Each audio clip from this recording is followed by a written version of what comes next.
Well, here it is. The Secret Ansem's Report. Not to be confused with the Ansem's Report from KH1. That's completely different. In fact, it's not even written by the same person. It's written by someone pretending to be Ansem and... Oh. Sorry. I'm getting ahead of myself. Let's start from the beginning. So there's this guy named Ansem who lives in Radiant Garden. He's blissful and happy, but whenever there is light, there is darkness. So he's gotta learn about the darkness within people's hearts. It's for the greater good. Xehanort comes in and was like, I volunteer! He apparently has amnesia and holds extraordinary talent. Boy, I sure hope you're not evil. Ansem's gonna do a simple experiment on him. Hopefully nothing goes wrong.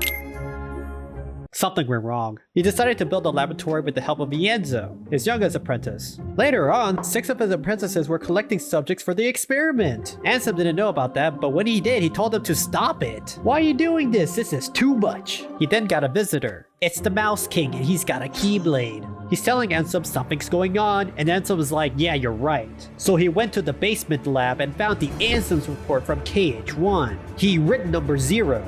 But 1 through 8 was written by someone else using his own name. Okay, that's not entirely correct.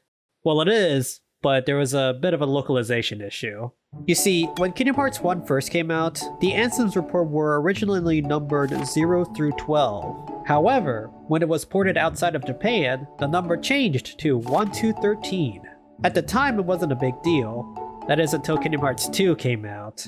Rather than changing the numbers for clarity, they just kept it in.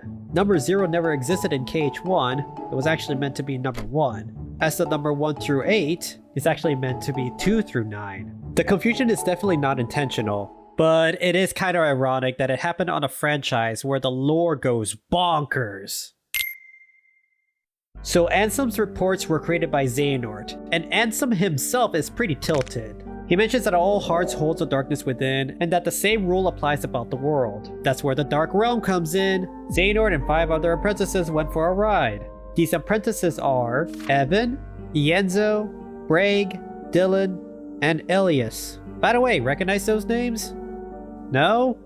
Well, that's because they're scrambled without the X. If you rearrange them with the X, you get Vexen, Zexion, Zigbar, Zaldin, and Lexius. These guys are no longer human. As for Ansem, he's banished to the Shadow Realm. I mean the realm of nothingness. Darkness is nothing here. Darkness is 0. And so his name is Diz, abandoning the name Ansem, and in search for revenge. Ansem is now in the realm of nothingness, and he's tilted. He's so tilted that his heart is being consumed by darkness. Ansem is like, no, can't let that happen. I gotta figure out what Xehanort is doing. He explains that life is created by 3 elements: heart, soul, and body. When the soul leaves the body, they're pretty much dead. However, when the heart leaves the body and soul, they are technically not dead or perished as they put it. Instead, the heart disappears into the darkness. Little confusing, but Ansem will probably learn it the hard way if he doesn't act fast. Ansem is struggling in this realm, like time moves differently here, it sucks. While that's been happening, he's been ranting about the 6 traitors that were creating Heartless in the lab. Apparently they can produce pure blood Heartless and artificial Heartless. The artificial Heartless has emblems on them. Yeah, hold on, I remember reading that in KH1. Humans can't control Heartless, but a stronger Heartless could. So in theory, if you cast your own body and soul aside, you become a Heartless, and bada beam bada boom, you could control them! That's probably what Xehanort is doing. The thing is though, the Heartless will look for the largest hearts. In other words, the heart of the world. Oh my god, that's the same information from KH1! Ansem being friends with the darkness allowed him to have powers! Yay! So did Xehanort. Oh. But he has too much darkness. Yay! Huh? The power allows him to basically teleport by creating portals between the realms here to the realms outside. That means Ansem can escape. But before he did, he disguised himself. He then headed back to the Realm of Light, and that's when he discovered that Xehanort is the final boss to Kingdom Hearts 1. That's right, Xehanort is a Heartless that ended up using Ansem's name. As for the 5 other apprentices, they're gone. Maybe they turned into a Heartless? Well, according to Ansem, when a person loses their heart, their body and soul that remains gets teleported away into a different realm. Speaking of teleportation, Ansem teleported into a place called Twilight Town. He lives in the basement of the abandoned mansion and learns about the Heartless. So when the Heartless is born, the body and soul gets teleported away into a new being. That new being are called Nobodies. These Nobodies lose their human form, unless they were from a strong-hearted person. Whatever that means. Ansem's former apprentices are Nobodies that retain their human form. They created Organization 13 and split off into two groups. Ansem ended up following the group that are in Castle Oblivion. Oh my god, that's from Chain of Memories! So Xehanort's Heartless goes by the name of Ansem, Seeker of Darkness. He's the final boss to Kingdom Hearts 1. Anyway, he's defeated. Yay! But it's not over because the organization is still working in the shadows. Both Ansem and the organization are in Castle Oblivion. There's also this girl named Namine who possesses a special power. What kind of power? You'll know in the next report. While Ansem is trying to figure the whole thing out, a new challenger appeared in Castle Oblivion. It's Sora and his goons. Oh boy! So Sora wiped the floor against the organization and saved Namine. Turns out that she's a witch who has the power to control memories. She's also Kairi's nobody. But this nobody is a bit unique. You ready to get your head scratching? Because I read several times to make sense of this. So when Kairi lost her heart, she doesn't produce a Heartless. That's because she's one of the 7 princesses who have no darkness within their heart. Okay, sure, I think I remember reading that in the first game. However, what's confusing is that her body doesn't get teleported. It stays. Yet her nobody, Namine, is still created. Huh? You're telling me that there's 2 bodies. How I make sense of the whole body teleportation situation is treating it like a software file transfer. What was meant to be a cut and paste ends up being a copy and paste for Kairi. A lot of question about that, but I'm seeing it as a file transfer error. That's the same way how I treat heart in this game like Wi-Fi. There was a moment when Sora lost his memories, people started losing memories about Sora, and then when Sora got his memories back, people started remembering about Sora, just like Leon. Oh, sorry, I got sidetracked. Anyway, Namine used her power to control Sora's memory. Oh yeah, I'm not supposed to remember.